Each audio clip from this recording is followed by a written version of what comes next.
Below is a single-scene story, fully expanded in well over 1,500 words, written in a cinematic, emotional style.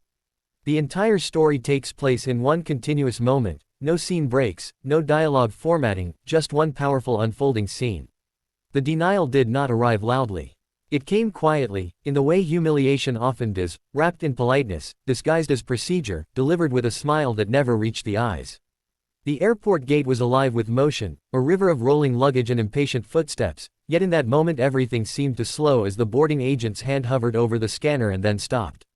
The woman standing before the counter had already extended her boarding pass, her posture calm, her expression composed, the kind of stillness that comes from years of learning not to react too quickly. She wore a tailored navy coat, simple gold earrings, and carried herself with a confidence that did not seek attention. First-class boarding had just been announced, and she had stepped forward with the rest of the small group, blending in without effort. But something in the agent's eyes shifted the instant the name appeared on the screen. There was a pause, too long to be accidental. The agent's fingers tapped the keyboard once, twice, then stopped again. Around them, passengers continued moving, boarding passes beeping cheerfully as others were waved through. The woman waited, patient, accustomed to delays, accustomed to systems that moved slowly when they wanted to. The agent finally looked up, her smile tightened, and she gestured slightly to the side, indicating that the woman should wait. No explanation was offered, no apology, just a subtle redirection, as if this were the most natural thing in the world. Minutes passed. The first-class line thinned. A man in a wrinkled blazer was waved through without hesitation. Another passenger laughed with the agent, exchanging small talk, then disappeared down the jet bridge. The woman remained standing to the side, her boarding pass still in her hand, the unspoken question hanging in the air. She glanced at the screen behind the counter, which still read first-class boarding in bold letters. She checked her pass again, not because she doubted it, but because she had learned that sometimes people needed proof repeated twice before they believed it. Finally, she stepped forward again, gently placing the boarding pass on the counter. The agent's eyes flicked down and back up, and this time the smile vanished completely. The agent said something brief, something rehearsed, something about a seat reassignment, and a system issue, her tone clipped and final. The woman listened without interrupting, her face unreadable. Around them, a few nearby passengers slowed, sensing tension the way animals sense a change in weather. A man behind her frowned.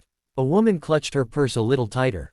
The agent slid the boarding pass back across the counter, not meeting the woman's eyes. The implication was clear: step aside, you do not belong here.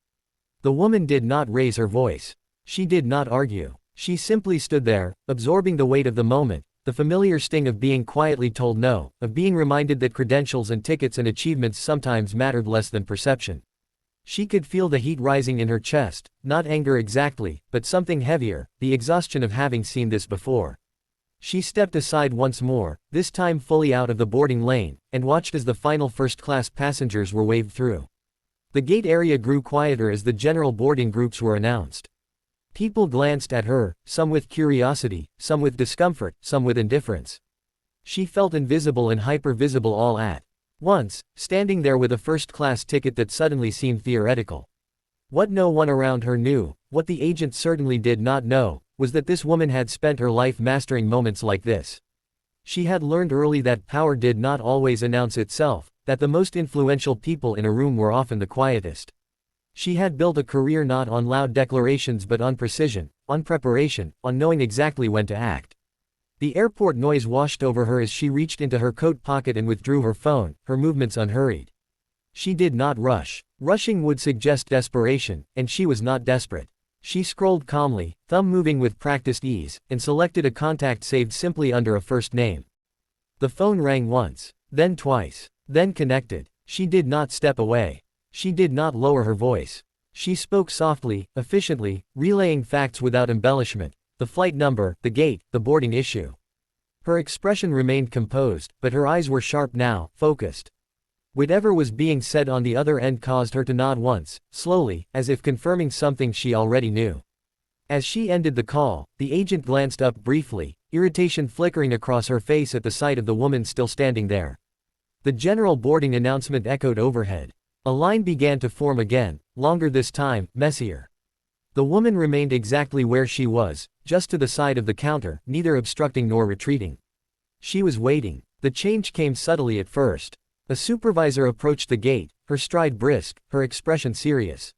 She leaned in toward the agent, speaking quietly but firmly, her eyes flicking between the screen and the woman standing nearby. The agent's posture stiffened. Her fingers hovered over the keyboard again, this time moving faster, more urgently. The supervisor straightened and turned fully toward the woman, her face now carefully neutral, professional. The surrounding passengers sensed a shift. Conversations paused. A few people leaned slightly closer, pretending to adjust bags or check phones while listening. The woman met the supervisor's gaze evenly, offering no smile, no challenge, just presence. The supervisor gestured toward the counter, indicating that the woman should step forward. She did, placing her boarding pass down once more, the same piece of paper that had been dismissed minutes earlier now treated with new respect. The supervisor scanned the pass herself. Her expression changed, not dramatically, but enough. A subtle tightening around the eyes, a brief inhale. She glanced at the agent, then back at the woman. Something unspoken passed between them, a recalibration of assumptions. The supervisor nodded once, then turned to the agent and said something that caused the agent's face to flush, color rising quickly up her neck. The agent reprinted something, hands shaking just slightly, and slid a new boarding document across the counter. This time, it was accompanied by an apology, delivered stiffly, as if forced through clenched teeth. The woman listened, accepted the paper, and said nothing. She did not need to. The balance of power in the space had shifted so completely that words were unnecessary. But the moment was not finished. The supervisor did not leave. Instead, she stood there, addressing the agent again, this time with a firmness that could not be mistaken. Other staff members had begun to notice, gathering subtly, pretending to busy themselves nearby. The woman stood quietly as the conversation unfolded around her, the airport hum continuing as if nothing extraordinary were happening, even as something very important was. The supervisor gestured toward the jet bridge, then toward the agent's terminal. The agent nodded repeatedly, her earlier confidence gone. The supervisor then turned back to the woman, her tone now careful, respectful, offering assurances that went beyond the seat itself. The woman acknowledged them with a slight nod. She did not gloat. She did not smile. Vindication, for her, was not about triumph, it was about correction. As she finally walked down the jet bridge, first-class boarding long finished, the space seemed different. A few passengers avoided her gaze. Others watched her with something like awe. One woman offered a small, approving smile. The woman walked steadily, her heels clicking softly against the floor, each step measured. She took her seat without ceremony, placing her bag carefully in the overhead bin, smoothing her coat as she sat. Only then, as the aircraft door closed and the hum of the engines deepened, did she allow herself a quiet breath.